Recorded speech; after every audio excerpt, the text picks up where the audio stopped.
In this orthokeratology case, we have a patient who is picking up induced cylinder in the post-wear refraction. If we look at the topography after treatment, we can see that the lens is moving around a little bit. We don't have very much of this blue in the mid-periphery, and the reverse curve is not very distinct for a minus 250 cornea or minus 250 refractive error. So here's the lens. What I recommend doing in this case is to increase the overall diameter. This is pretty wide cornea. We can go probably all the way up to maybe an 11.5 on this lens, and then make some changes to the periphery. It's not very asymmetric, but because this lens is moving around a little bit, I do recommend going into freeform. So the best way to do that, since we're making a few different changes, is to go back into the configuration settings.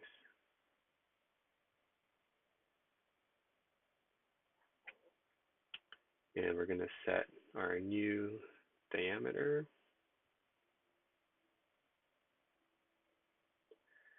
6268, I believe, is where you have your placement, and we'll leave that there.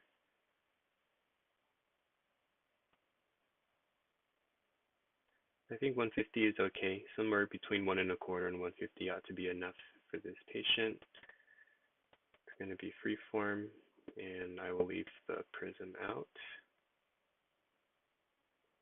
And then you have an edge thickness of 20, a center thickness of 30, which I think is fine to leave alone. All right, you're going to hit continue, and we should get a new lens here. This lens should give us better applanation at the landing zone out here. I'm also going to lift up here at the pink dot just to help make sure that we get the lens bearing down right as it touches on the cornea, as opposed to touching down first out here and lifting at the back edge of the reverse curve. To address the cylinder that's being picked up after treatment, what we want to do is change sagittal depth horizontally independently of vertically. So in this case, what I would do is leave the horizontal alone and increase sag vertically. So the way to do that is, right now we can see we're at 773 microns here, and let's add in about, I would add in about 20 microns. So our new target here is going to be 793. We'll do this in 50% mode.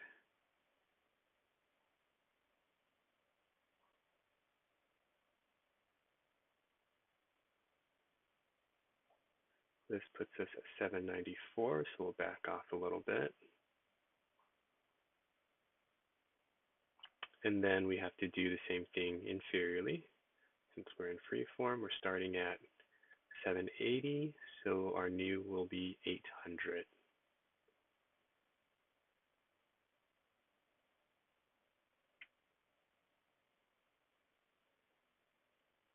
2 over, so we'll back off a little bit.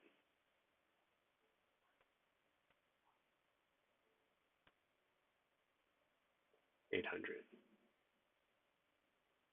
The resulting lens looks like it's going to fit quite poorly, but especially when we're troubleshooting, we want to go with the lens design that works, even if it doesn't give us what we expect in terms of a very normal tear layer graft.